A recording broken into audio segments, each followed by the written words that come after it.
Ja, guten Abend, meine Damen und Herren. Ich darf Sie zur vorletzten Mosse-Lecture in diesem Semester im Namen der Humboldt-Universität und des Instituts für Deutsche Literatur sehr herzlich begrüßen. Als wir im Sommer letzten Jahres über das Thema für dieses Wintersemester nachdachten und uns dafür entschieden, die Frage nach dem Verhältnis von Populismus und Politik in den Mittelpunkt zu stellen, konnten wir nicht ahnen, dass die tagespolitischen Ereignisse unsere Diskussion förmlich überrollen würden. Mittlerweile sehen wir jedem nächsten Referendum und jeder nächsten Wahl mit Bangigkeit und Fatalismus entgegen. Der schlimmste mögliche Ausgang gilt inzwischen längst nicht mehr als undenkbar oder unwahrscheinlich. Er ist mittlerweile so oft Realität geworden, dass andere Szenarien kaum mehr für möglich erachtet werden. Nun kann es gut sein, dass der raue Wind von rechts auch durch die Kirchen weht und Priester und Pastoren nötigen könnte, sich bei Zeiten an das Umschreiben der Evangelien zu machen, wenn sie sich das Weihnachtsgeschäft mit ihren Gemeinden nicht verderben wollen. Die Weisen aus dem Morgenland zum Beispiel sind so ein heikler Fall. Man wird sie wohl nicht mehr so arglos wie bisher zum Christuskind an die Krippe vorlassen können. Dass Schwarze und Muslime tatsächlich etwas bringen und nicht nur etwas wollen. Dass sie allen Ernstes nur Gold, Weihrauch und Myrrhe im Gepäck haben und unter ihren langen Gewändern nichts anderes verbergen. Das glauben viele, wie zu vermuten steht, doch gar nicht mehr. Genauso schwierig dürfte es mit der Fluchtempfehlung der heiligen drei Könige werden. Kann man weiter davon ausgehen, dass Ägypten der heiligen Familie ohne großes Federlesen Asyl gewährt und nicht erst aufs Schärfste prüft, ob es in Judäa und Galiläa nicht doch sichere Herkunftsregionen gibt, in denen Herodes etwas weniger heftig wütet? Wäre es nicht mindestens plausibler, dass die Ägypter, wenn sie einer Aufnahme der Flüchtlinge denn zustimmten, doch den Zuzug rigide beschränkten? Das Kind, na gut, aber die Eltern? Hierzulande und auch andernorts, in Frankreich, Polen, Ungarn, England und in den USA, sind Forderungen dieser Art mittlerweile doch so populär geworden, dass sie auch die sogenannten Volksparteien unter Zugzwang setzten. Das führt zum Umsichgreifen einer Regierungspolitik, die ihr Heil in allerhand Verschärfungen sucht, um die erhitzten Gemüter abzukühlen. Vorausgesetzt wird dabei stets, dass es genügt, sich die Prioritätenliste populistischer Akteure auszuborgen, damit genügend Wähler remobilisiert und dazu bewegt werden, hastig versprochene Wünscherfüllungen mit Treuebeweisen gegenüber den etablierten Parteien zu belohnen. Die Krise der Demokratie, von der in diesem Kontext häufig die Rede ist, haben nach diesem Verständnis die anderen herbeigeführt. Das Pack mit seiner skandalösen Anfälligkeit für schlichte Erklärungen und Rezepte, sodass jetzt alles darauf ankommt, wenigstens die Kur des Übels dem bewährten, dem richtigen Personal und nicht den falschen Propheten am Rand des politischen Spektrums zu überlassen. Der Politikwissenschaftler Jan Werner Müller, der vor 4 Wochen bei uns zu Gast war, hat dieser verbreiteten Sicht auf aktuelle Gemengelagen widersprochen. Müller hat dafür plädiert, den Begriff des Populismus anders zu behandeln. Nicht als polemische Vokabel, die im politischen Handgemenge zur Beschimpfung des Gegners eingesetzt wird, sondern als neutrale Beschreibungsform für eine moderne Spielart politischer Bewegungen, die sich durch bestimmte Eigenschaften auszeichnet. Zu den auffälligsten Kennzeichen gehört derzeit die Gleichgültigkeit, die Exponenten und Anhänger dieser Bewegungen gegenüber Kriterien von Wahrheit und Lüge an den Tag legen. Wichtiger als die Frage der Wahrheit verbreiteter Behauptungen sei für sie, so Müller, die Authentizität der Frontfiguren, sei ihr erfolgreich kultiviertes Image als unangepasstes Original, das sich gerade durch seine an den Tag gelegten Launen, durch entblößte Dünnhäutigkeiten und spontane Ausbrüche als echt zu erkennen gibt und das den Gefolgsleuten außerdem den Eindruck vermittelt, es gäbe keine Distanz. Man könne dank Kanälen wie Twitter ja direkt miteinander nahen Umgang pflegen und bedürfe nicht der lästigen Umwege über Parteizentralen, Pressesprecher und Journalisten. Jan Werner Müller wollte mit seiner Analyse dabei auch der Auffassung entgegentreten, es handle sich bei dem Erstarken populistischer Parteien und Bewegungen nicht um ein Krisenphänomen der Demokratie. Stattdessen plädierte er dafür, darin ein Epiphänomen der repräsentativen Demokratie zu sehen. Ein Phänomen, das von denselben Legitimationsressourcen zehrt wie diese selbst. Wenn man seinem Ansatz folgt, so tun sich Unterschiede vor allem im Umgang mit der Konkurrenz auf, in der Bereitschaft vor allem, andere Parteien als Vertreter anderer Interessen anzuerkennen, die von den eigenen Anliegen abweichen, aber in der Bevölkerung genauso vorhanden sind und eine Rede vom Volk im Singular, vom Volk als einer Mehrheit, die immer von denselben und von ihnen allein gebildet wird, verbietet. Unser Gast des heutigen Abends, Yannis Stavrakakis, wird sich dieser Analyse seines Fachkollegen nicht ohne weiteres anschließen wollen. Nach dem Gespräch, das wir jetzt gerade vorhin geführt haben, weiß ich also überhaupt nicht anschließen wollen. In seinen jüngsten Publikationen hat er immer wieder hervorgehoben, dass eine Analyse aktueller populistischer Bewegungen und Parteien unvollständig bleibt, solange sie primär auf die Zugkraft ihrer Erfolgsrezepte abstellt und nicht die Schwächung der parlamentarischen Demokratie mitberücksichtigt, die in den letzten Jahren offenbar geworden ist, und zwar gerade infolge von Krisen. Stavrakakis hat dabei nicht die sogenannte Flüchtlingskrise im Blick, die hiesige Debatten beherrscht, sondern den Finanzcrash im Gefolge des Bankrotts von Lehman Brothers im Jahr 2008. Mit dem Börsenkrach, so Stavrakakis, sei nicht nur eine Finanzblase geplatzt, sondern auch die Illusion zerstört worden, die Ökonomie und nicht die Politik sei der wahre Stabilitätsanker der westlichen Demokratien gewesen, indem sie durch die großzügige Verteilung von Krediten eine egalitäre Teilhabe aller an Konsum und Luxus ermöglichte. Auch in seinem heutigen Vortrag wird Herr Stavrakakis der Frage nachgehen, wie der ökonomische Kreditverfall und der Vertrauensschwund gegenüber den Institutionen und Akteuren des politischen Establishments miteinander zusammenhängen. Und er wird darüber nachdenken, in welcher Weise die bislang getroffenen Maßnahmen des Krisenmanagements weniger zu einer Lösung beitragen, als zu einer Verstetigung und Verschärfung des Problems. Yannis Stavrakakis hat an der University of Essex in England promoviert und lehrt seit 2006 an der School of Political Science der Aristoteles-Universität von Thessaloniki, wo er eine Professur für politische Diskursanalyse innehat. Er leitet dort außerdem das International Populism Observatory, das den Blick auf die Umlaufbahnen von Gestirnen am politischen Himmel richtet. Von seinen Büchern möchte ich nur Lacan and the Political von 1999 sowie The Lacanian Left von 2007 erwähnen, in denen er Ansätze der Psychoanalyse für die politische Theorie fruchtbar zu machen sucht.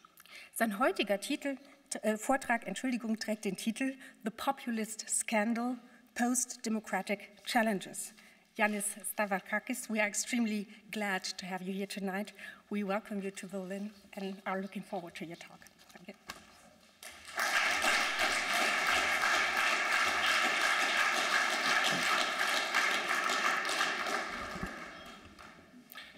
Thank you very much. It is really an honor and a privilege to be here and to take part in these Mosse-Lectures. And I would like to thank Klaus, Elizabeth, and Ethel for the invitation for this very nice introduction. As we all know, and that is obviously the reason we are here tonight, populism seems to be firmly back in the agenda. A series of recent events have shocked and even scandalized our global public spheres, causing concern for the future of democracy and puzzling academics, journalists, and citizens alike. The BREXIT-Referendum, the victory of Donald Trump in the 2016 US presidential elections, and more recently the Italian referendum last week, constitute only the most recent ones in a long chain that elevated populism into one of the most hotly debated issues and topics in contemporary politics. But also one could refer here to the phenomena of Bernie Sanders, inclusionary populism in the European South, Podemos in Spain, Syriza's adventure at least up until the Greek referendum in 2015, a populist moment par excellence, and of course the pink tide in Latin America, which seems now to be closing its cycle. Very often, the phenomena debated under the rubric of populism have very little in common. They can belong both to the left or to the right. They can be egalitarian or authoritarian, and so on and so forth. But one thing is certain. They cause surprise, and thus mainstream media, established political forces, and academics are quick to denounce their scandalous nature to the extent that they are seen as violating or transgressing an established order of how politics is supposed to be properly and professionally done. Populism emerges where it should not, when it should not. It disrupts a supposed normal course of events, a range of populist phenomena marking the so-called semi-periphery and ranging from Peronism in Latin America in the 40s and 50s to Andreas Papandreou's PASOK in the Greek 1980s, have thus been traditionally seen as asynchronous or asynchronisms in the course of a unidimensional modernization process.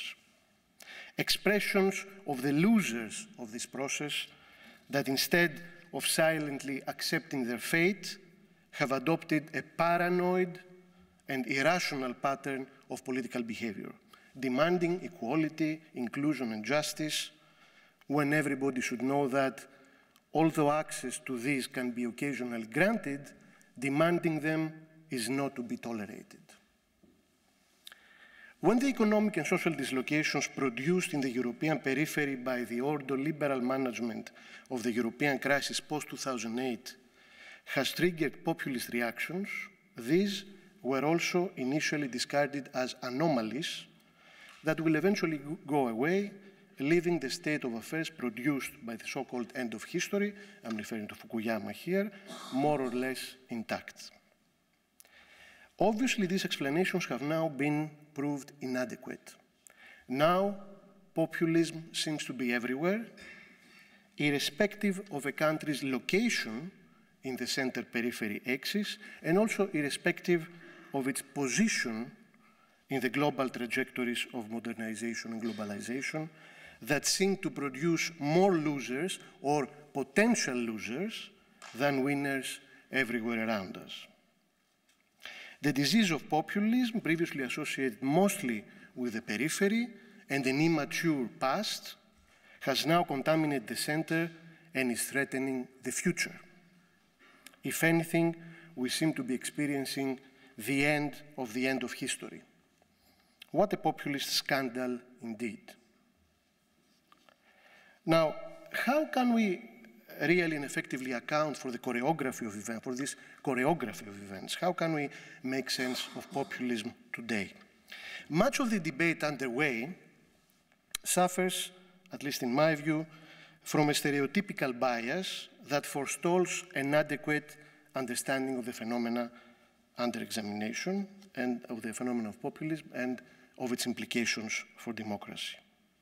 In order to reflexively account for the populist scandal, we may first have to question dominant Eurocentric approaches and reconsider our understanding of democratic political subjectivity in times of crisis. We may need, in other words, to reinvent a rigorous sociopolitical analysis able to shatter, or at least to disturb, the stagnant waters of mainstream technocratic academic reflection. If this does not happen, on top of being seen as unable to make sense and to provide warning signs or maybe solutions for the current crisis and for the causes triggering Brexit, Trump, just name it, all these phenomena, on top of that, academic discourse will increasingly be seen as part of a disconnected and insensitive establishment and will thus be relegated to a position of insignificance, having lost both its critical edge and its democratic sensibilities. We need to thoroughly register our failure.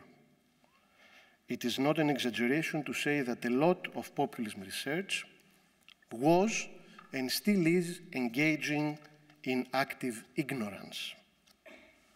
As Comer Van Woodward, one of the greatest American historians of the 20th century, has put it in a rather similar theoretical-political conjuncture in the 1950s, and I quote here Van Woodward, "The study of populism is instructive about the consequences of condescension, arrogance, and ignorance on the part of elites and intellectuals."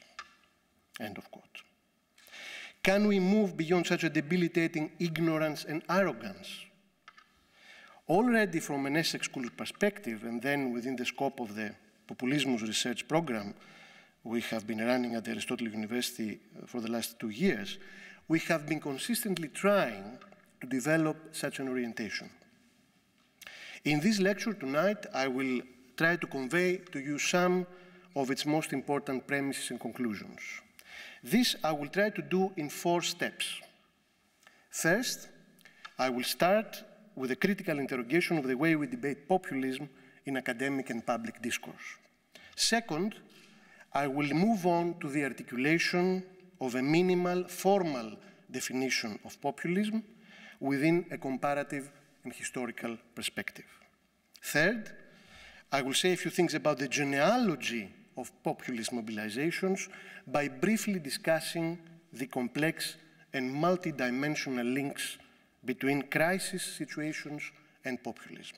And fourth, I will end by highlighting the need to always study populism together with anti-populism, something which is very often forgotten or avoided. So let me start with the way we debate populism. My first point is about inviting you to seriously reflect on the language games developed around the ideological uses of populism within academic and media discourse, from Richard Hofstadter, from the 1950s, that is to say, to the present day. When we study populism, we talk about populism. We articulate meanings in language and discourse. And language is not innocent. Language is never innocent. In the long run, it naturalizes significations that were initially arbitrary and reifies into supposedly neutral, objective crystallizations a series of historically dependent power relationships. Within this background, we need to ask ourselves, how did we end up talking about populism like that? As a wholly pejorative, negative term associated exclusively, or at least predominantly, with something abnormal and dangerous.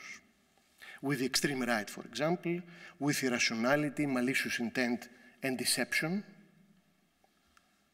In order to construct a genealogy of the emergence of these ideas, of these associations, if you want, which are today often taken for granted and are very rarely critically interrogated, we need to register the interaction between academic debate and public discourse.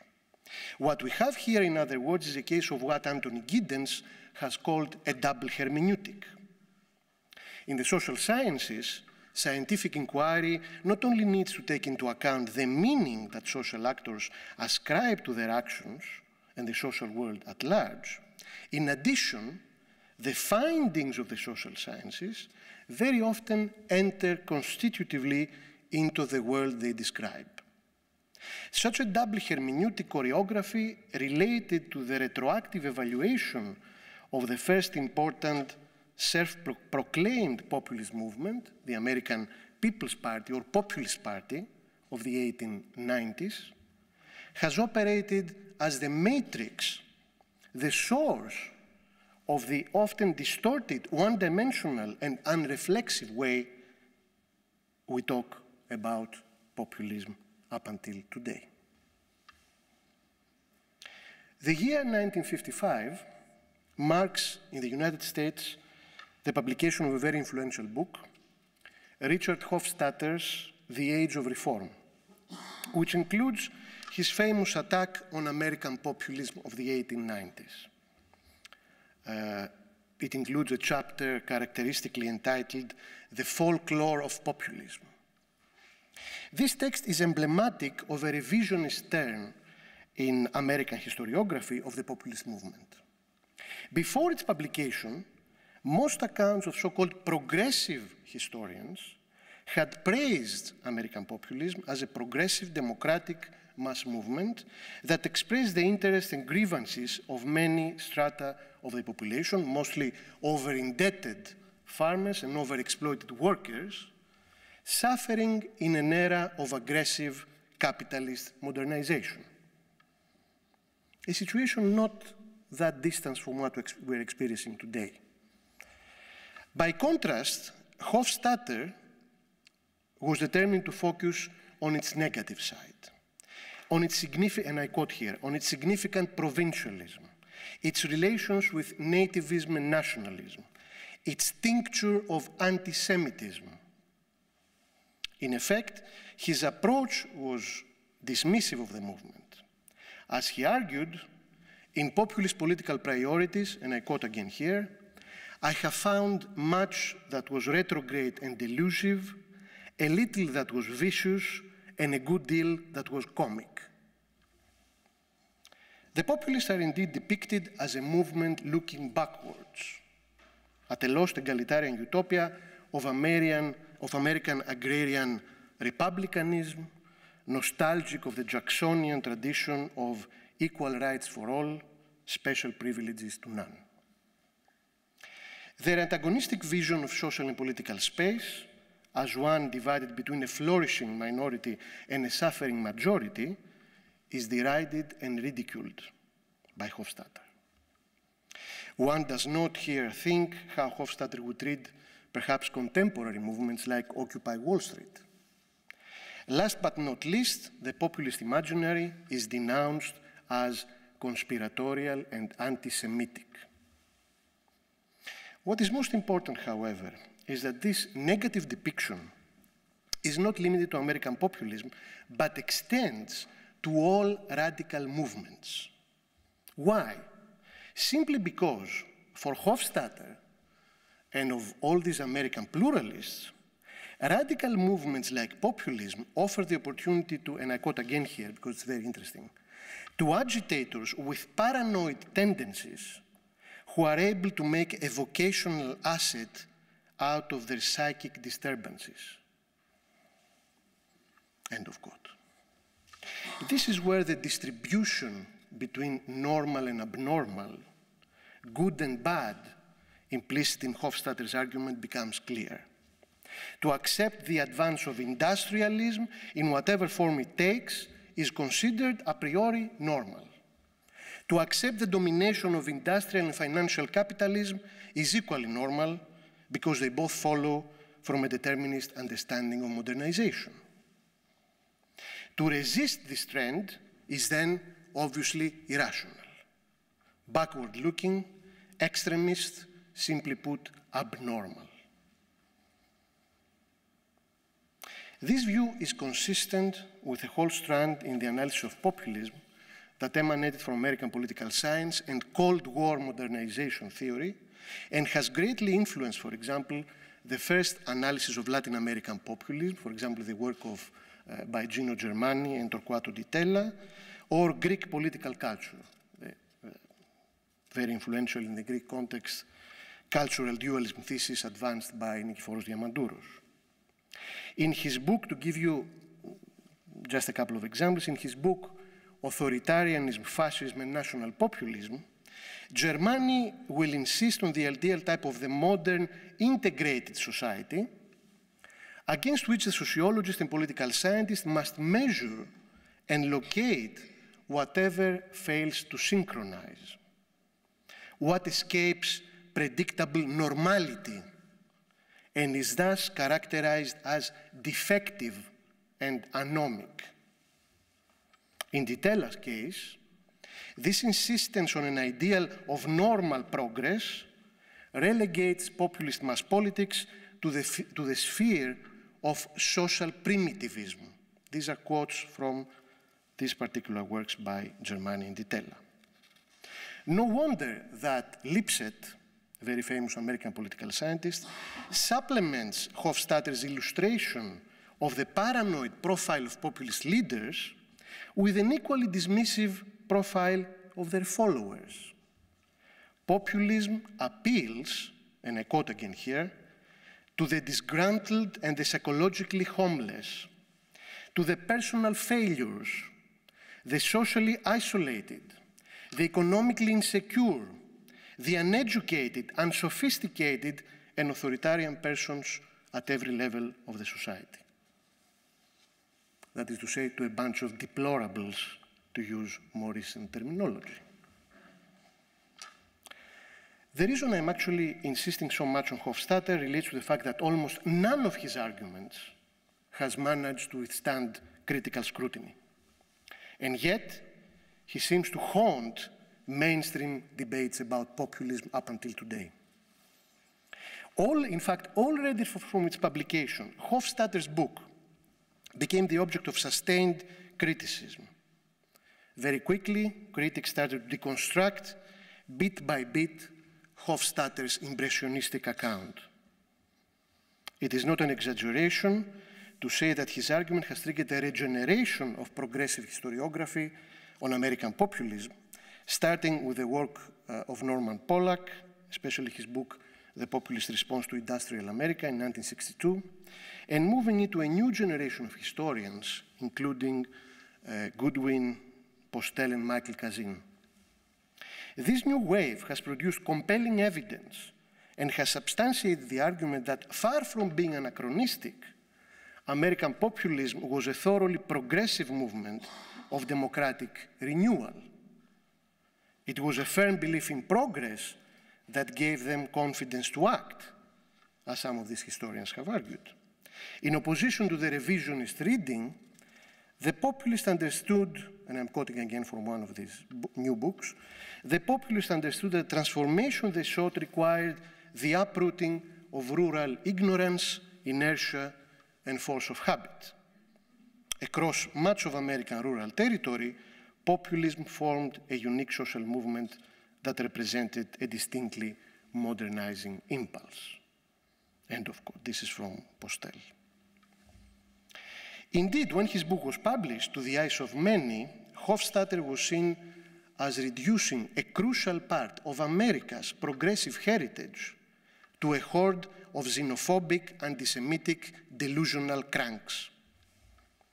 Even those scholars that continued to respect him had to remark that his conclusions were based on rather inadequate research and that he relied on benchmarks modeled on the psychopathological and the irrational, while simpler and more persuasive explanations were available. In the words of David Nugent, for instance, the populists were bound together not by common neurosis, but by common indebtedness, common price squeezes, common democratic and humanitarian ideals, and common wrath at the infringement of them. Apart from scholars dismissing Hofstadter's accusations, milder critics of his work have produced, with hindsight, an even more compelling argument. The case of Comer van Woodward is characteristic. Even if the populists entertained some unconventional ideas, Woodward argued, and I quote from Woodward, they were hardly unique in their delusions, prejudices, and crankiness. Woodward cautioned against repudiating the populist heritage of democratic radicalism simply because of failings that the populists indeed shared with most Americans of their day. Their anti-Semitism, for example, had been fully shared by elite Eastern intellectuals and the nation's urban poor.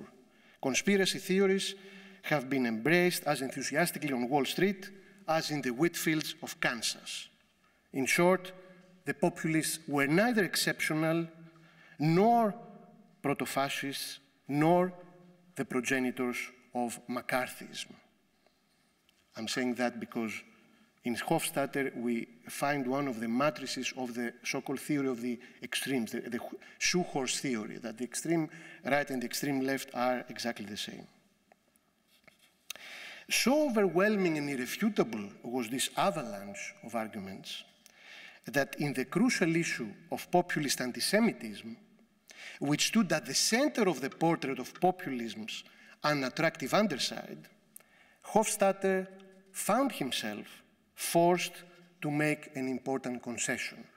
And we have a very interesting article by Collins, which has research, also his correspondence, and it's focusing on this particular aspect. As Hofstadter later admitted to a former student, and I quote here, certain kinds of nativism and anti-Semitism were in fact fairly common in American society in the 1890s, in urban as well as in rural areas. And it was a serious deficiency of my book that I did not give any attention to this, and thus inferentially suggested that the populists were the sole or primary carriers of this kind of feeling. To another of his interlocutors, Hofstadter has made an equally revealing confession. I think I said more than I meant, but it is of course impossible to recover just now what I had in mind. End of quote. In 1958, just 3 years after the publication of his book, he added that with hindsight, in his view, the populists were largely a good influence in our history. Now, what can we make of this profoundly biased and even disturbing attack on American populism and egalitarian politics? What can we learn from this miserable and self-confessed intellectual failure? For pluralists and liberals like Hofstadter, the profoundly political project of capitalist modernization was elevated into some sort of gospel. They believed in it in a determinist, messianic way that made its imposition a great American mission, vindicating perhaps Walter Benjamin's fragment on the need to understand capitalism as a religion. Indeed, its implementation in countries like Korea and Vietnam showed the comfort of modernization ideas claiming liberal roots with autocratic regimes. Here one is bound to ask, of course, is a pluralism and a liberalism benefiting the few but violently imposed on the many really a pluralism? Does it deserve the name? Its downfall, however, due to both intrinsic theoretical and analytical shortcomings, the ones I have been discussing around Hofstadter's work, and problems of implementation culminating in the Vietnam War, did not preclude its re-emergence under the guise of Fukuyama's theory about the end of history. As it has been pointed out, the core of Fukuyama's analysis was, as he himself later admitted, a modernization argument. The whole process of globalization was seen as a vindication of liberal worldviews and was frequently discussed as a natural process, incarnating a new international consensus, another type of liberalism, of neoliberalism, the so-called Washington consensus. It is the unraveling of this type of narrative and associated practices that we are experiencing at the moment. And once more, the pejorative label populist is utilized from this point of view as a rallying cry against all those disputing the unidimensional truth of this gospel. At any rate, at least from an intellectual point of view, what we seem to need is a new reflexive way to understand populism, avoiding all the bias of Hofstadter's pluralist and liberal legacy.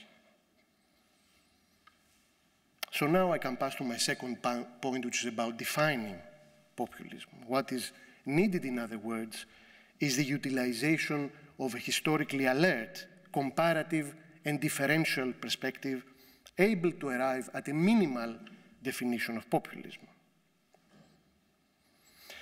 In order to reintroduce some balance into a debate that has for long gone astray, associating itself with shallow intellectual arguments, unconditionally vindicating elitist positions, one would need to take into account the long trajectory of populist politics in a global perspective in order to highlight the inherent diversity of populism and the neglected potential of inclusionary democratic types of populism.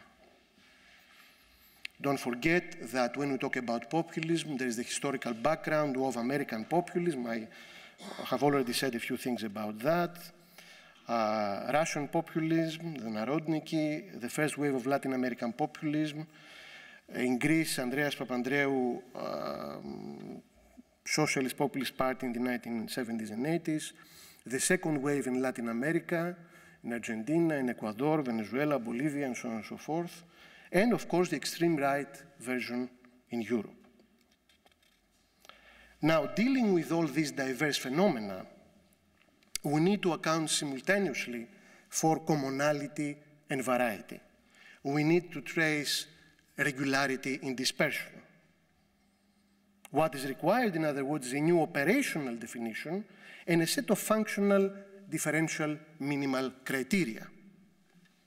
In line with an evolving consensus on discursive and ideational definitions, we can understand, I think, populism primarily as a specific type of discourse which claims to express popular interests and to represent associated demands and identities, the will of the people, let's say, against an establishment or an elite which is seen as undermining them and forestalling their satisfaction. Accordingly, populist discursive representations typically articulate a polarized, antagonistic framing of the sociopolitical field in a bid to inspire and mobilize frustrated and excluded social groups. The latter, these social groups, are called to establish links of unity, what Ernesto Laclau called a chain of equivalence, which will enable them to effectively challenge the established power structure and influence decision-making. So the main criteria from a discursive point of view are first people-centrism, the people as a nodal point, and second, so-called anti-elitism, a dichotomic representation of the socio-political field between us, the marginalized, the underdog, the people, and them, the establishment, the 1%, the elite. Now, although emanating from a very different intellectual tradition, post-Marxist discourse theory, this definition, based on minimal criteria and already employed in a number of empirical analyses, shares a lot with the groundbreaking work of scholars influenced by and stressing the merits of Sartorian, inspired by Giovanni Sartori, a minimal definition approach when it comes to empirical comparative research. At the same time, it may avoid certain shortcomings present in these definitions. Despite the significant steps taken by such scholars, it seems difficult to register the importance they place on relating or even equating populism with a strictly moralistic view developed along the good, evil, and pure corrupt axis, with an anti-pluralist, homogenizing construction of the people, and with the simplification of political antagonisms.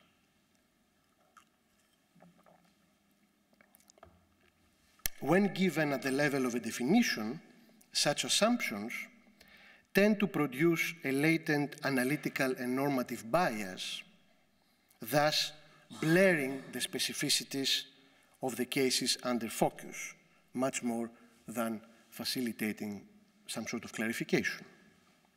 Why, in other words, should one exclusively associate anti-pluralism and simplification, a moralistic framing of antagonistic divides, and a homogenizing view of political subjectivity with populism?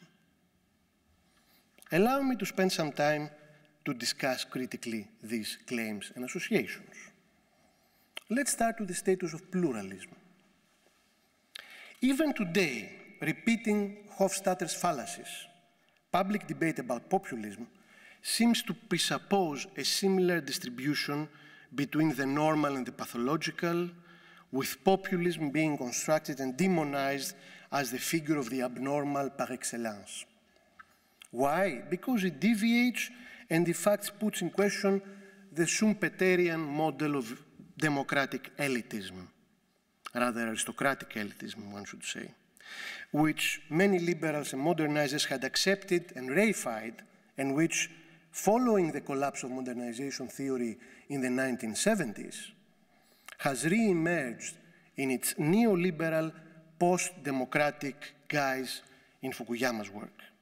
There is not much room for popular sovereignty and participation in this model. And yet, as Jan Werner Miller had pointed out, it is crucial, and I quote Miller here, it is crucial to understand that populists are not simply anti-elitist. They are also necessarily anti-pluralist. The real difference then is that populists consistently and continuously deny the very legitimacy of their opponents, as opposed to just saying that some of their policies are misguided, and that they are willing to risk a crisis of liberal democracy itself, essentially calling it into question the trustworthiness of the procedures of representative democracy. That was a quote from Miller. This is something that a liberal and pluralist anti-populist would never do. If they were to slide in that direction, Miller adds, the danger here is that anti-populism becomes structurally like populism itself. Because they wish to exclude, we exclude them. End of quote. But wait a minute. Wasn't it pluralist and liberal intellectuals the ones that had illustrated populism already in the 1950s as a paranoid and pathological deviation? Wasn't it American pluralists that legitimized the exercise of violence on the non-compliant underdogs of the global periphery and semi-periphery? Very often, unfortunately, their pluralism was just a facade covering over the most brutal technologies of domination. Constructed as the opposite of totalitarianism, pluralism meant that political decision-making did not reside in the hands of a single elite group, such as a political party or the military. Pluralism meant that various elite groups would compete for and share political power. What pluralism decidedly did not mean was that the masses were to participate in political decision-making. This is part of the many available criticism of pluralist modernization theory of the 60s and 50s, 60s, and 70s. The masses, by definition uncontrollable and volatile, would better stay home and abstain from politics. And in fact, in some of this literature, abstention becomes an indicator not of alienation or political cynicism, but of the good quality of democracy. It's very interesting. Are we surprised that the masses disagreed with this whole bunch of ideas? Well, it is this disagreement that is very often denounced as populism. However, the last few decades marked a halt to this process. The declared end of history demarcated the passage to a post-democratic field indicating a type of sovereignty which does not draw its legitimacy from the deepening of democratic participation, but from a series of claims of a rather post-political, if not anti-political, technocratic form. The latent oligarchic aristocratic nature of such claims should not escape our attention here. It is not a coincidence that the quest for excellence, for aristia, dominates today public discourse, from politics to academia. How did this post-democratic mutation of liberal democracy manage to hegemonize the field, while at the same time leading to an exponential increase of inequality and the restriction of rights?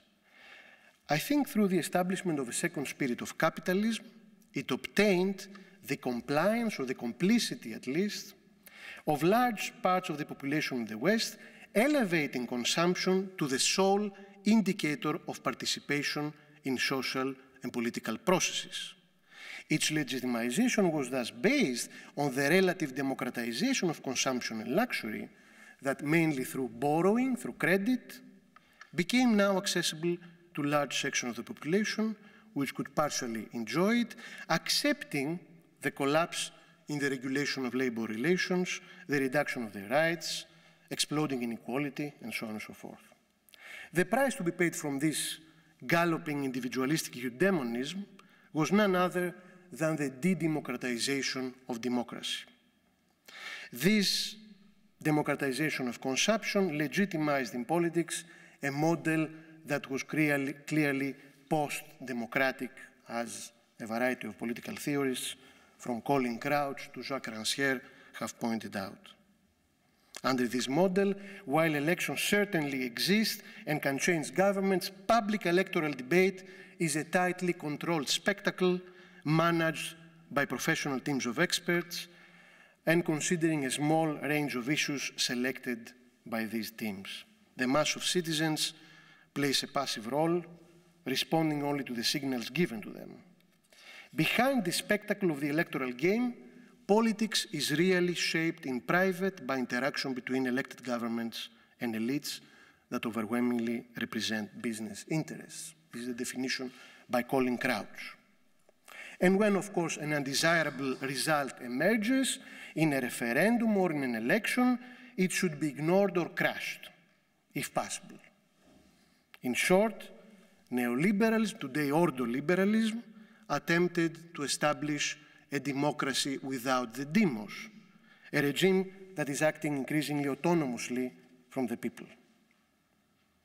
Perhaps we should start viewing then populism less as an inherently pathological phenomenon and more as an index of something that has gone wrong with established politics itself, with the replacement of popular incorporation with expulsion, of popular sovereignty with market sovereignty.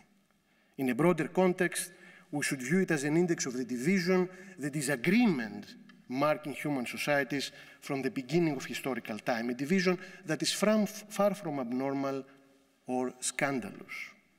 But it can become monstrous when it is repressed and foreclosed from the public sphere by elitist oligarchic forms of domination.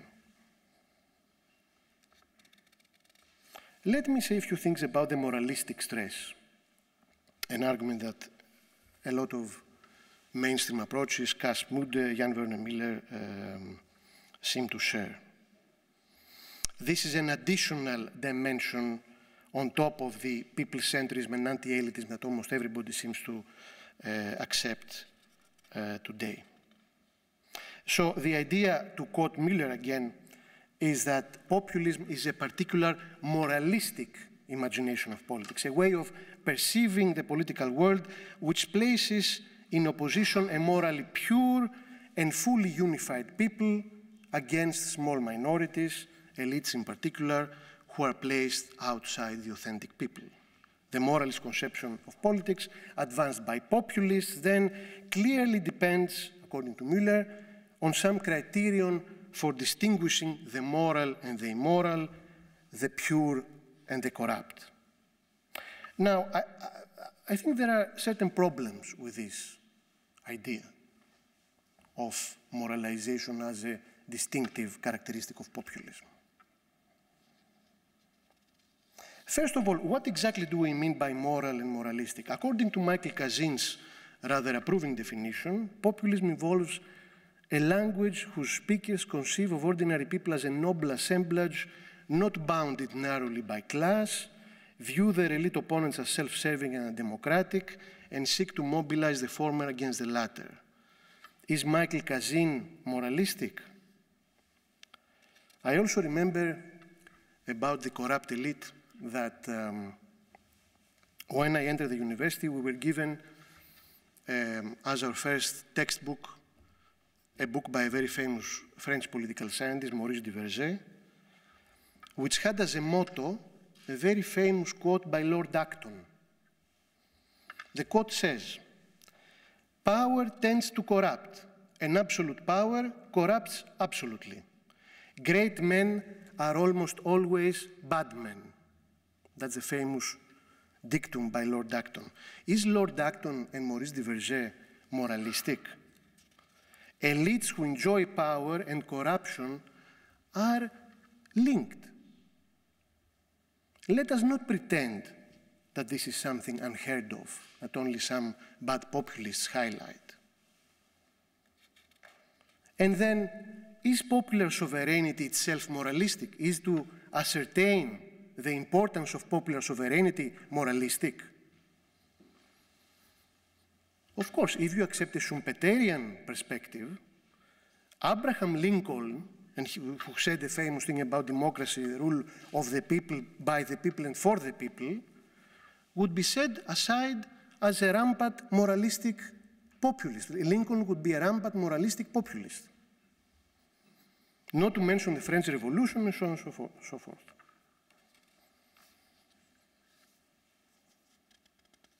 So it's not only populism that prioritizes this element of popular sovereignty against elites who are very often trying to take advantage of it. Now, another point. Why should one exclusively associate a moralistic framing of antagonistic divides and a homogenizing view of political subjectivity exclusively with populism? Although traced, indeed traced, it exists in populism. Certain populist phenomena, for example, Chavismo in Venezuela, attributions of purity and moralistic idealization, probably remnants of some sort of religious imagery re-emerging in secular form, can be also encountered in a variety of discourses articulated around very different nodal points.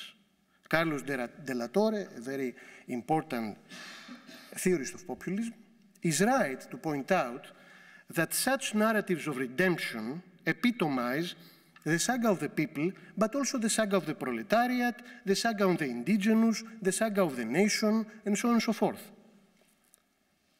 It is thus difficult to see how this criterion could help in the differential identification of populist discourses. Indeed, for many influential critical political theorists, the turn to moralistic discourse, the displacement of politics by morality, constitutes a defining characteristic of anti-populist consensual politics supposed to be positioned beyond left and right. Here, moral condemnation is revealed as a neoliberal strategy of exorcising the populist challenge. I will give you a quote.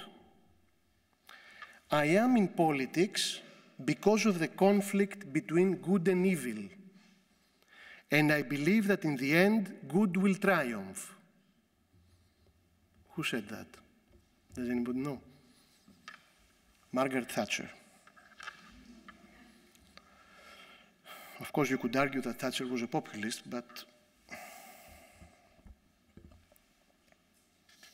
And I could go on and on. In many cases, it has been substantiated that this moralistic dimension is not really present in populist discourse, and it does not also, for those interested in quantitative research, it does not also load well in surveys.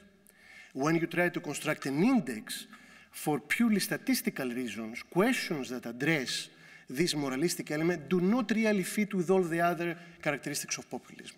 In fact, we have found out that it lodges well with anti-populism, with elitist discursive profiles. I think the same applies, the same problems emerge with the accusation of simplification. Is not the profoundly anti-populist so-called Tina dogma, there is no alternative, the simplification of all simplifications? This is a simplification par excellence. Taking the cue, of course, from a unidimensional determinist vision of modernization. Populist simplification exists, and it is one taking place under the banner of the two, putting forward neglected, depressed alternatives, while anti-populist simplification, while anti-populism often involves a simplification under the banner of the one.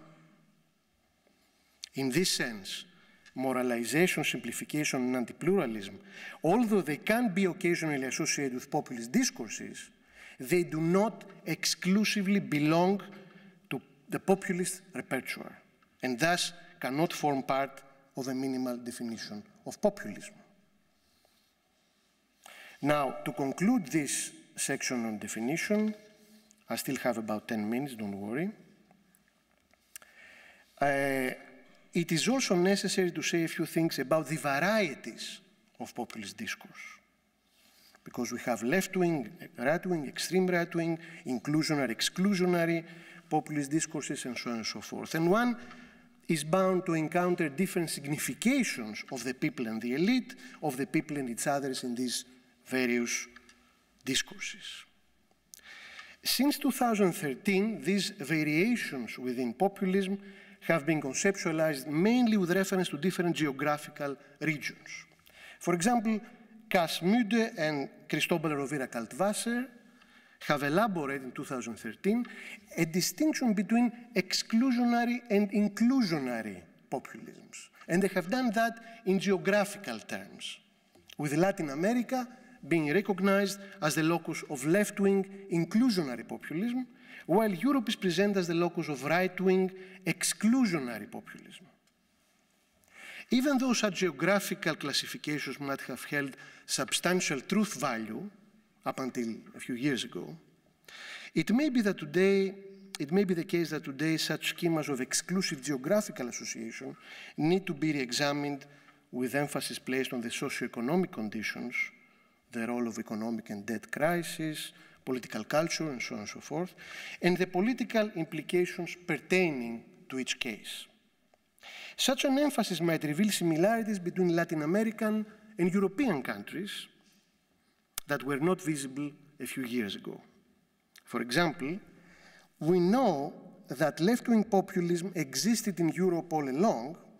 In the crisis context, however, certain left-wing populist forces have acquired significant electoral appeal in a variety of European countries, obviously Greece, Spain with Podemos, the Netherlands, the Socialist Party, and so on and so forth. It may thus make sense to bracket the geographical criterion, sticking to the sociopolitical and discursive one instead, and thus investigating the specificities of left-wing populisms versus the specificities of right-wing populism. That's to say, negotiating the very boundary between the two without a priori attributing them to particular historical or geographical contexts. In addition, some crucial differences between the two models have to be taken into account. For example, the fact that in inclusionary populism, the people operates as an inclusionary empty signifier without a fixed signified. And thus, the chain of equivalence that can belong to the people can also include the immigrants. It is an open-ended chain. While in exclusionary populism, the signifier, the people, usually refers back to a phantasmatic transcendental signified, the nation, race, and so on and so forth. Or, to go to the other dimension, the mostly vertical arrangement, up, down, high, low, of inclusionary populism, which distinguishes inclusionary populism from the mostly horizontal, inside-outside, dichotomic arrangement of exclusionary populism. These differences may indicate that what is often debated as extreme right or exclusionary populism is in effect a nationalist, xenophobic ideology with only peripheral and secondary populist elements. Now, moving to very briefly to my last 2 points. The first has to do with the relationship between economic crisis, crisis of representation, and populism, especially within a post-democratic context. And this has been obvious, for example, in the first wave of Latin American populism, where you had a crisis of incorporation leading to the formulation of populist discourses, and of course now in the contemporary international context, where you have post-democratic regime, which is gets into crisis of representation, which again triggers populist reaction. But here it is important to take into account two instead of just one dimension. And in fact, also take into account the antithetical causalities involved in the two-way movement I'm going to speak about. On the one hand, we have obviously crisis as a trigger of populism. It's never an automatic relationship. Economic crisis has to be filtered, has to be mediated, it has to be associated with some sort of group identity, it has to acquire some sort of differential dimension. But researchers have often stressed the central role that some notion of crisis plays in the manifestation, the articulation manifestation of populist phenomena. But there is also, apart from crisis as trigger of populism, there is also a second dimension. And recently, a colleague, Benjamin Moffitt, has placed emphasis on the performative construction of crisis by populist discourse itself. So here we have the opposite causality. Populism performatively constructing a sense of crisis. And according to Moffitt, if we do not have the performance of crisis, we do not have populism. Ernesto Laclau, who seems to have partly inspired both these orientations, has elaborated a unified theory through highlighting the dual character of social dislocation. A dislocation, the failure of a sedimented system of representation to effectively incorporate an anomaly or a failure, is presupposed as a triggering mechanism for new populism and other discursive constructions, which, in their own turn, performatively narrate its characteristics, offering distinct political solutions. In this approach, the real of the crisis can only become accessible through mediation, through its performative construction and representation by populist discourse.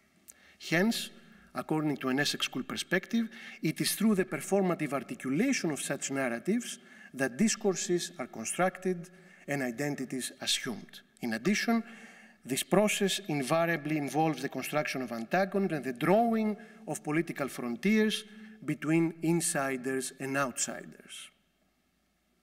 In this sense, discursive articulation relies on blame attribution, on the effective investment of difference through the identification of constitutive outsides, thus sustaining binary oppositions such as us versus them. Similar conclusions can be drawn from a framing perspective. And other perspectives, there's a lot of literature currently elaborating on these issues. Such a discursive or rhetorical perspective on framing and articulation processes alerts us also to something very rarely highlighted in populism research. It is never one political force that is engaged in this particular performative process. For every populist actor asserting its presence, there are other anti-populist actors antagonizing it. Hence, my hypothesis is that it is never just the populists that take advantage of a crisis situation in a bid to mobilize subjects and put forward and cut a counter-hegemonic project.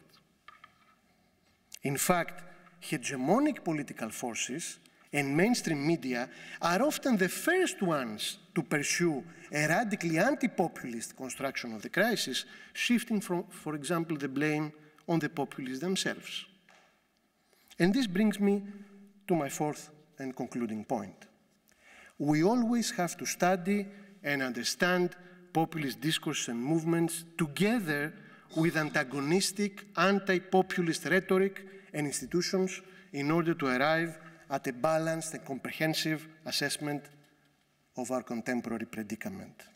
As we have seen, the emergence of populist movements cannot be properly interpreted if one does not place them within the context of failures of social reproduction and the resulting crisis of representation. In addition, the antagonistic type of politicization put forward by populist political actors seems to construct and perform the crisis in a particular confrontational way in an often explosive and sometimes unpredictable bid to represent marginalized popular demands. Last but not least, this is bound to create anti-populist reactions, especially in times of crisis, when ruling elites fail to deal with economic frustration and social dislocation, allowing thus systemic inconsistencies to develop into a deep crisis of representation. Calls for political radicalization, whether justified or not, are often and summarily denounced as populist.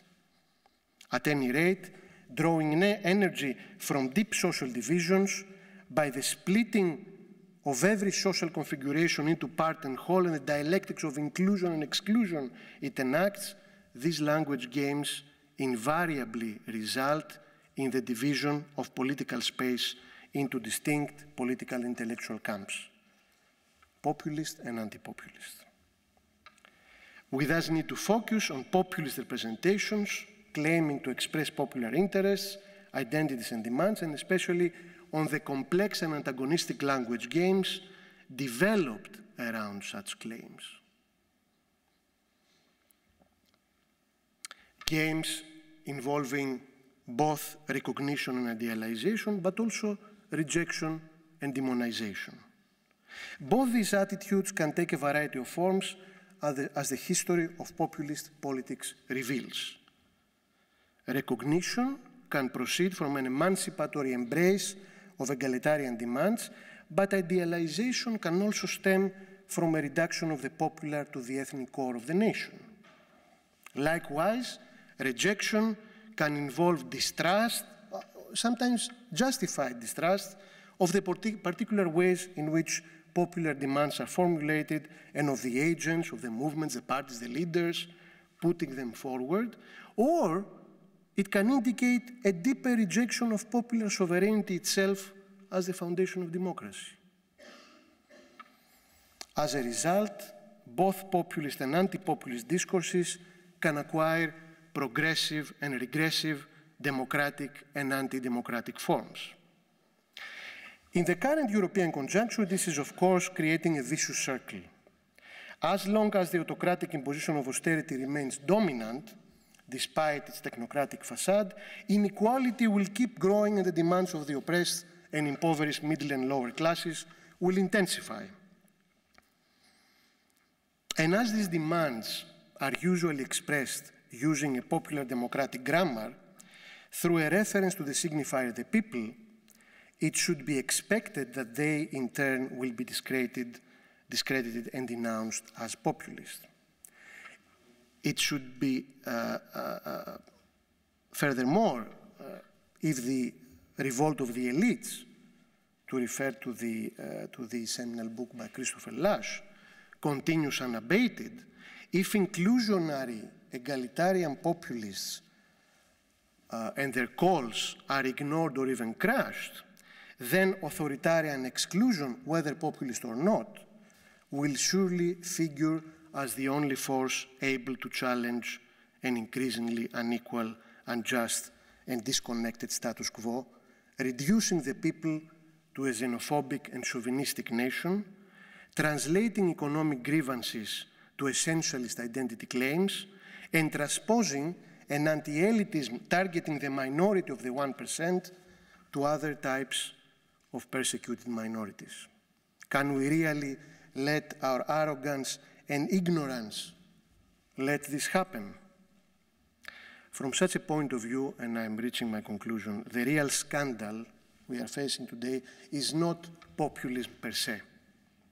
It is the naturalization of voluntary servitude, our submission, the submission of supposedly enlightened citizens and modernizing intellectuals to the order instituted through a revolt of the elites. An order that has been naturalized since then, the Tina dogma if you want. The real scandal is our inability not only to predict, but also to make sense of the reactions this creates. Our inability to realize that Europe is currently dying in a crypto-colonial suicidal inferno orchestrated by European elites. And yet, what does that mean? Does it mean that we need to take sides in favor of inclusionary populism and against both a decaying, openly elitist establishment and its exclusionary populist pseudo-alternative? It certainly means that we need to register something that Machiavelli points out. There are two moods within all human cities, Machiavelli observes, within all human societies, let's say.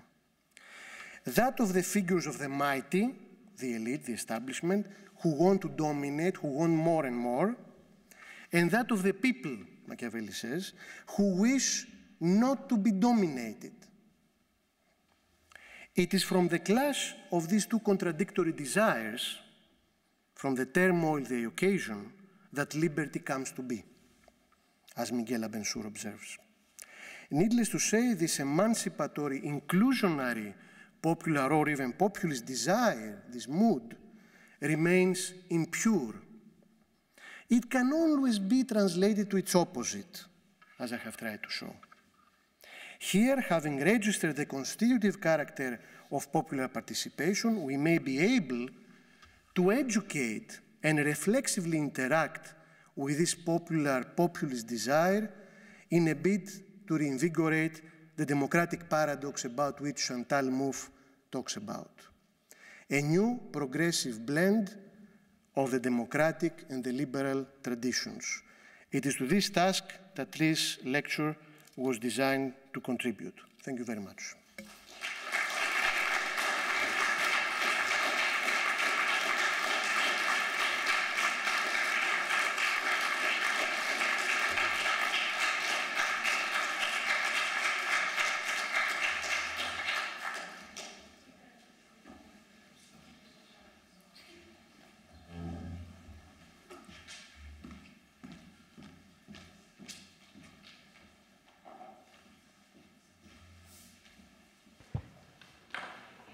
Yeah, thank you very much for your talk.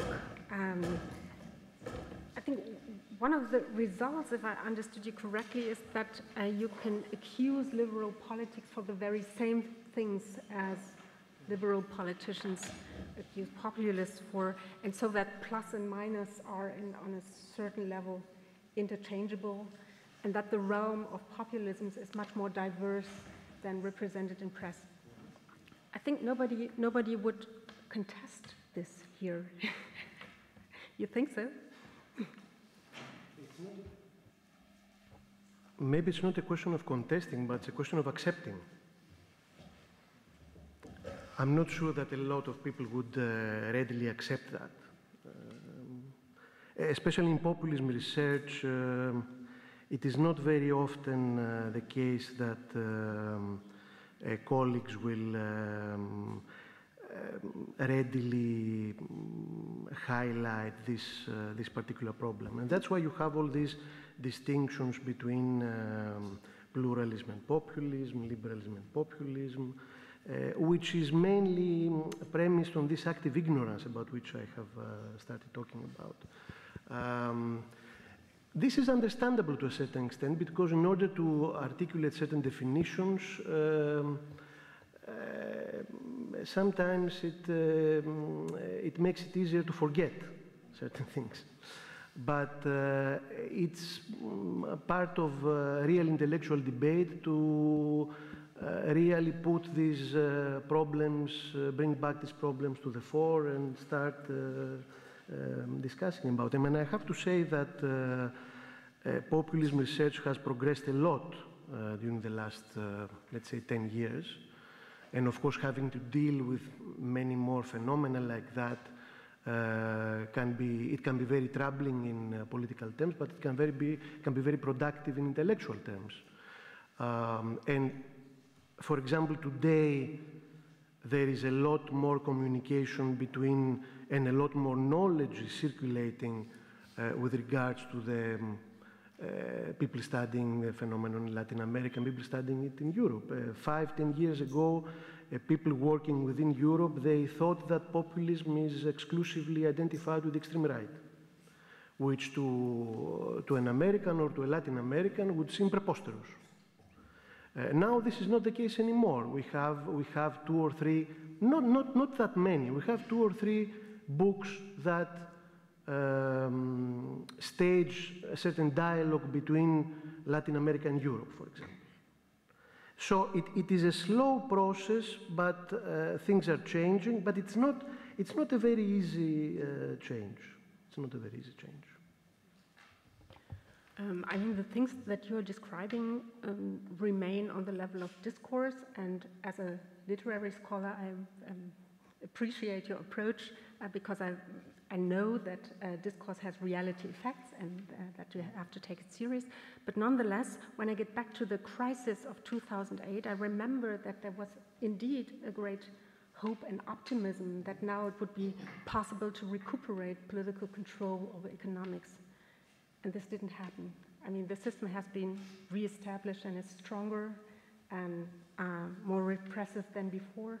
And I wonder how you would explain this effect. Why didn't Occupy succeed in establishing itself as a significant player on an international level? And what made the right more successful, at least in Western Europe? I think this is a crucial issue. And of course, this discursive stress comes from the work of Ernesto Laclau, and I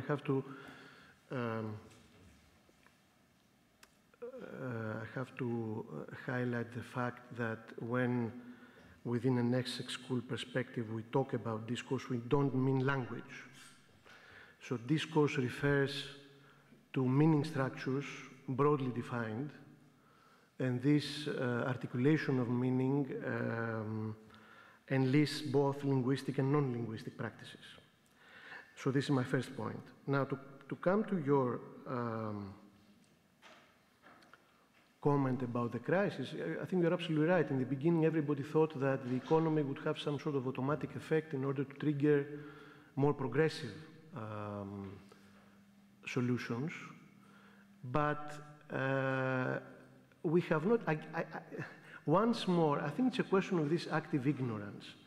We know, I will refer to some research I have been doing when I was doing my PhD with Ernesto. And my PhD thesis was about the Green Movement. And one of the issues, green ideology, green politics, the Green Movement, and one of the issues that was discussed back then was whether environmental crisis itself, the real of the crisis itself, produces a shift in consciousness, and then whether it triggers political mobilization. And of course, everybody knows today that this is not an automatic process, that this is filtered, this is mediated through a variety of different discursive and other matrices, and and as a result, you have places in the world in which environmental crisis is rampant, and there is no interest in that, there is no green mobilization. And you have other places in which there is no environmental crisis at all, and you have people organizing green parties and so on and so forth. The same applies to the way the real of the economy, if you want, influences our political behavior. This has been discussed a lot, for example, recently with the election of Donald Trump. And there has been a lot of discussion whether Trump was voted predominantly by those states or those counties that were suffering. And then people some people started examining the GDP or income levels on this, and they said, well, no, because it's not, the income level has not been a deciding factor. But they cannot understand that the dialectic, the choreography between the economy and political behavior, it's much more complex. It's much more. It's not a question of the object, the money you have in your pocket. And we have a lot of research which shows that when you have individual deprivation, this has very few effects on your social consciousness and your political behavior. If you feel that you are the victim of collective deprivation, if you feel that the group to which you belong is suffering, that can have a mobilizing effect. And it also has to do with, we know, and you mentioned literary studies, we know already from Saussure the dialectic between identity and difference. This plays a huge role. Maybe I have the same money, but if I see that you belong to the 1% and you enjoy much more than I do, and our prospects seem to be extremely different, that may mobilize me to vote in favor of one or the other party. So it's a very complex dialectic that leads from some sort of real economic effect and the way this can have political implications. And here I have to say that sometimes the extreme right or the right can play this game better than progressive forces, because it can translate even egalitarian demands into some sort of identity claim. And this goes back, of course, to our experience that, I mean, for many people, and this is the collective memory in Europe, for example, one of the first indications of equality was when people became citizens of the nation state. It was as a result of belonging to a nation state that you have certain rights. I mean, this is still the case. We have not managed to somehow enforce this agenda on an international level. So the right is also quick to take advantage of this connection and translate. I mean, we know that from various types of research that a lot of people who vote for Farage in the UK or for Trump are not really, they don't have an extreme right outlook.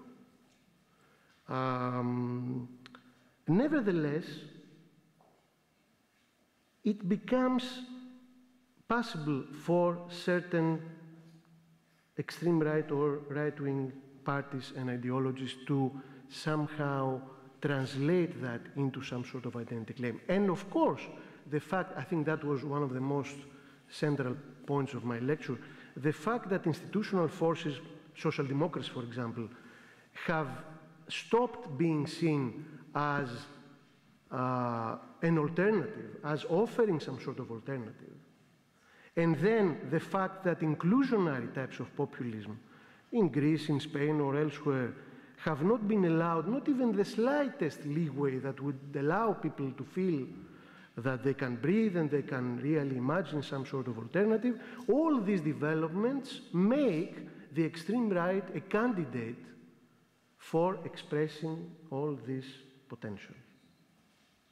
But do you agree in the opinion that the nation state indeed is the solution for the problems we have right now?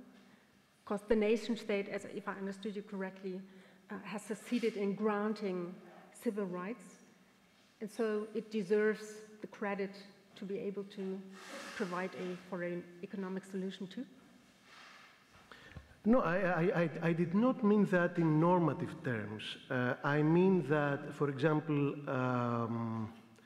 neoliberal or older-liberal globalization has managed to much more effectively operate on a transnational level.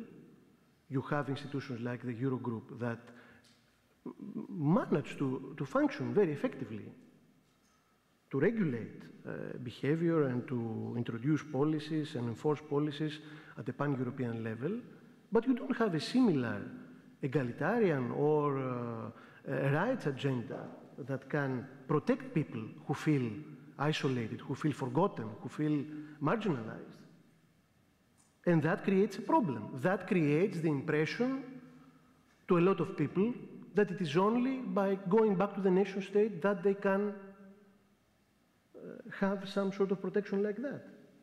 So I think there is a real problem there. There is a real problem there that somebody has to solve, somebody has to address.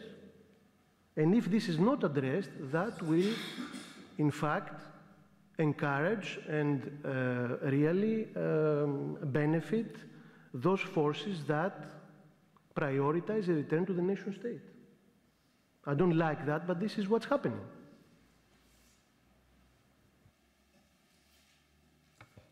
I look into the audience and want to invite you to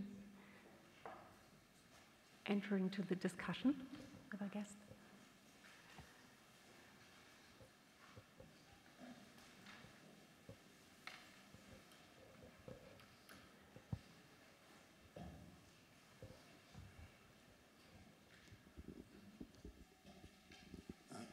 Thank you so much. Can you understand me? No. Yeah. Okay. Ich stehe mal auf. Thank you so much for the talk. I would come back to the first question of Ethel concerning the plurality of populisms. And I think you made a very important distinction between including or inclusive and exclusive or excluding populisms. And this means including populism means claiming rights, claiming political, economic participation, and so on. And the excluding populism would be something like the organization of resentment.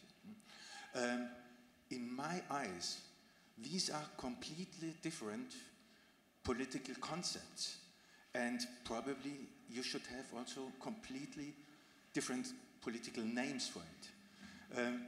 If you name both concepts populism, you have very simple the danger that you can disqualify including desires by naming them populism. And I think this would be an important distinction also in political discourse. And if I'm allowed to add, I mean, your talk had the tendency to excuse for the xenophobic variants of populism by mentioning the inclusive variants that deserve to be acknowledged. And this was odd. No, but this is an effect of the Eurocentric way in which we deal with populism. I'm afraid I have to say that for anybody moving around the world, the idea that populism is identified with xenophobia and with the extreme right is completely ludicrous.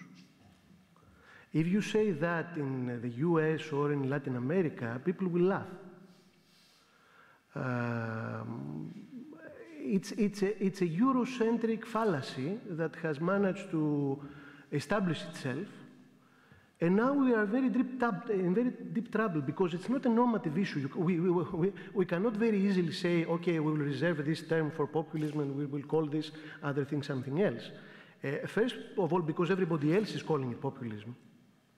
You can go, if you go to the Populismus website, to our observatory website, we have a video with Barack Obama. It's a 6-minute video. And Barack Obama talks about Trump, and he says, wait a minute, Trump is not a populist. I am a populist. Bernie Sanders is a populist. So you can understand, it is a Eurocentric peculiarity that we consider. So, okay, let's invite everybody to accept our own Eurocentric idea about populism. Have we solved any problem? It does not really solve any problem. Why? Because the popular and the populist have been creating a very complex duality, and they always go together now. So if you are a progressive politician, an inclusionary person, you say, I'm not a populist, I just want to put forward popular demands. Your opponents will denounce you as populist. So you cannot really avoid that. And that's why I don't want to adopt a normative.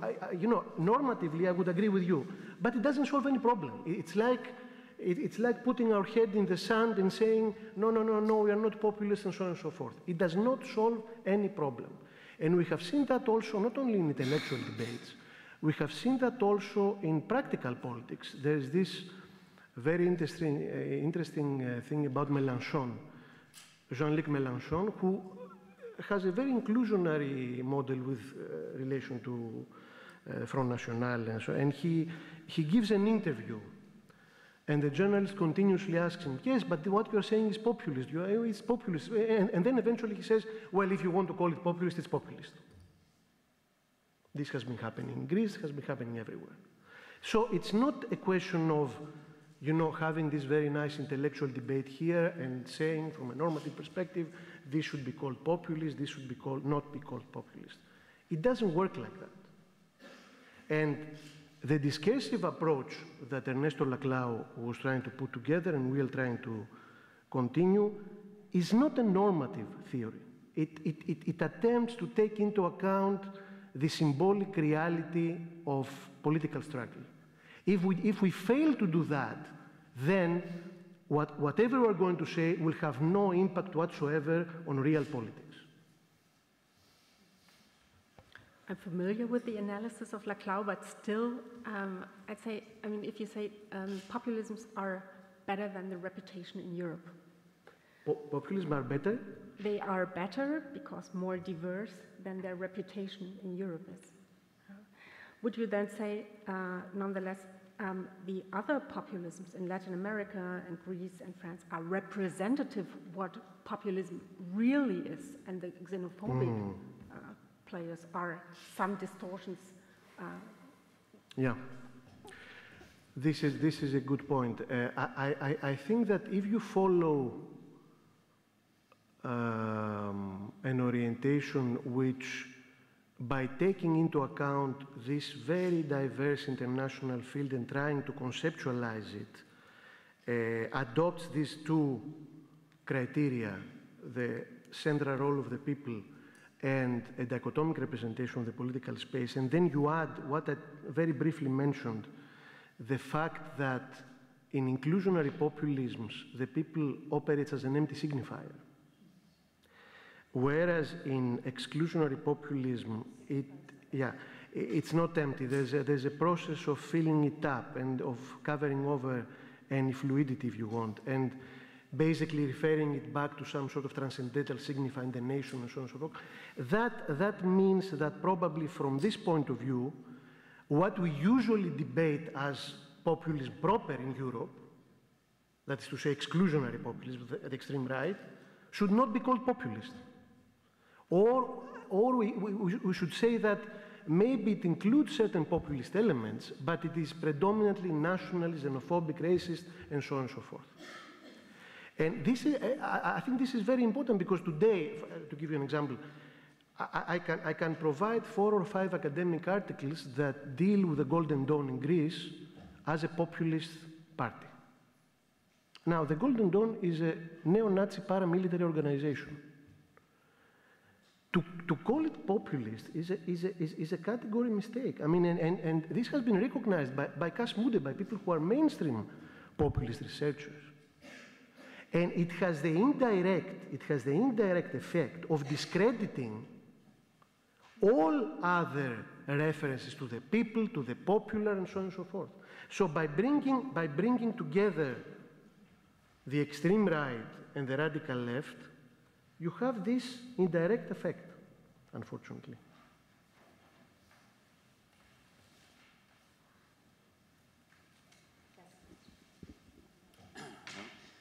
Thanks for this wonderful talk. I want to ask, in opposition to the relation to, let's say, opinion. How would you define the populism's singular relation to truth, to political truth, or let's call it the real predicament of the political situation, if there is a singular relationship?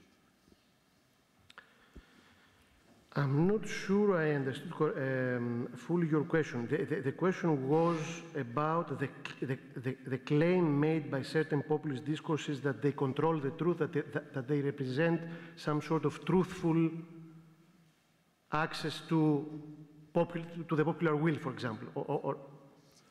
You were talking about the change, the novelty needed, the political situation is in need for. And I was asking maybe from a Badiouin perspective, what is the relation to that thing that manifests these new political situations in reality? Because if we're looking at populist politics, they usually do not create these new situations. They are just reactionary, if you call them. Okay. This is interesting because that goes back to this relationship between crisis and populism, and it also brings to my mind something which is we don't discuss it very often, especially in Europe, because of our Eurocentrism. But there are certain important implications related to what you have just asked from studying Latin American populism. Because a lot of Latin American populisms have been quite successful in incorporating marginalized sectors of the population, in reversing the effects of economic crisis or neoliberal adjustment. The case of Argentina is extremely useful, and other cases, or ethnic divisions and the oppression of indigenous groups, like in Bolivia, and so on and so forth. But they have relatively failed to introduce an alternative articulation of desire, of subjectivity in relation to capitalist, commodified versions of desire, and so on and so forth. And that's why, when I said in the beginning of my lecture that this pink tide is probably coming to a close now, it's not because of its failure, it's because of its success, in most cases. If you exclude Venezuela, in most cases, it's because of its success. In Argentina, for example, the populist rule, which lasted for more than 10 years with repeated elections of getting over 50%, has managed to double Argentina's GDP in 10 years.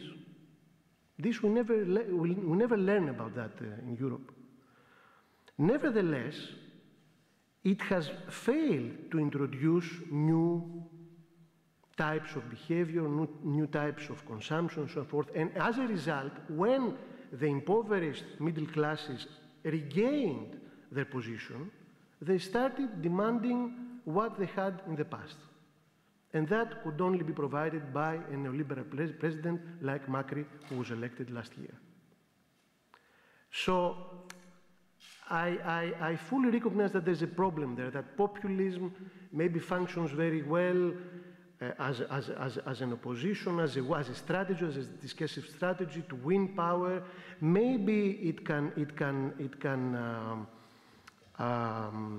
work very effectively when trying to address extreme poverty, inequality, but as soon as the situation is brought back to some sort of normality, let's say, people tend to go back to previous identifications, previous types of behavior. So, and this is something that Laclau had already stressed very well, that populism is not the end of the story. Populism is just one of the pieces of the puzzle. Okay.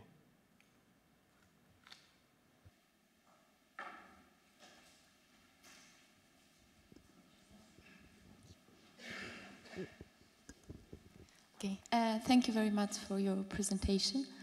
And being a Greek myself, I would like to just ask a question about Greece, obviously.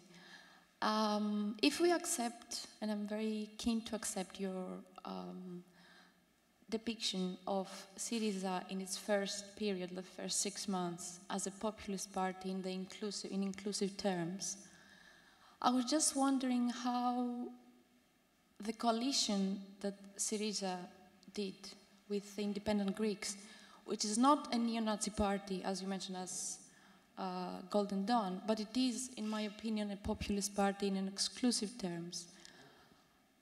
And if we put both of them, I mean, coming back to the previous questions, under the populist umbrella, how much inclusive populist parties are willing to sacrifice in terms of gender discrimination, race discrimination, nationalism, even religion, just to be under this populism umbrella. This was just my, I mean, I think that Greece is just one example, but maybe it can be more broader than that. Yes, this is a very important point, and in fact, it's a very rare case. This is a peculiarity that in Greece we have at least two populist parties, one of the right and one of the left, and they managed to govern together. It's very interesting, and it has also proved to be a very resilient coalition government. We should not forget that it has won 2 elections with almost the same percentage of the vote. Now, we have done extensive research within the Populismus project, and I can refer you to some of the articles that we have just published one, and we are going to publish another one in a few months on congruence between voters and candidates. But to cut a long story short, what is shown here is that these were the only 2 parties that, although they differed on almost everything else, they shared a very deep populist profile and also a very deep reaction towards the memoranda,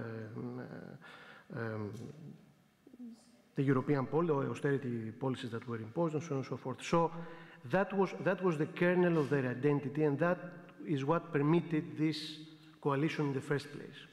Now, from a Syriza point of view, we also have to take into account two other issues. The first one is that this coalition did not have any effects on Syriza putting forward some sort of more progressive agenda, for example, with regards to the naturalization of immigrant children, or with same-sex civil unions, all this, or to the building of a mosque in Athens. All these laws were passed, although the independent Greeks have not supported them. But that has not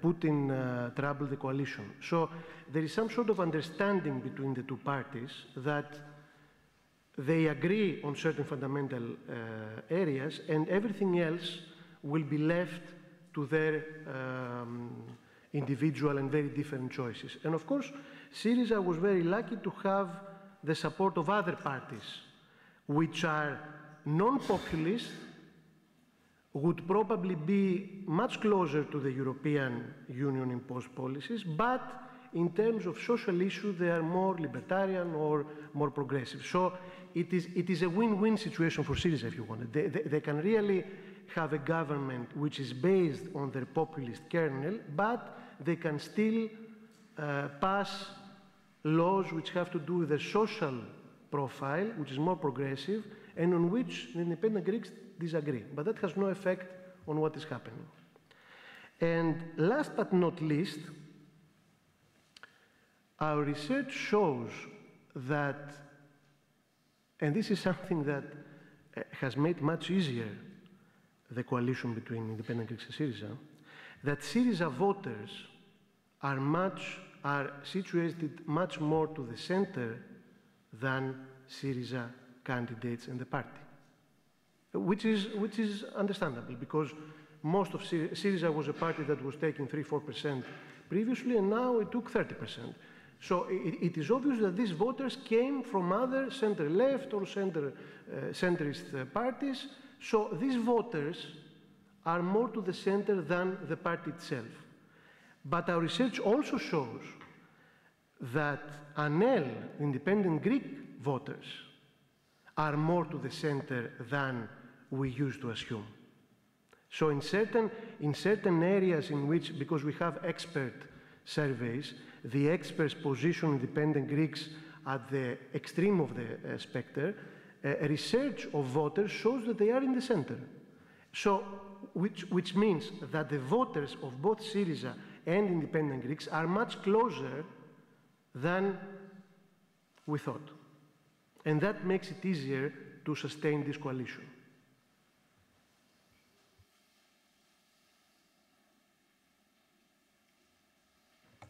Are there other questions in the audience? If not, I look on my watch, we have 9 o'clock in the evening, and had the chance to talk to you for a very long time. So I thank you all for coming. I thank you for giving us a very interesting talk. And I switch back to German. Thank you very much.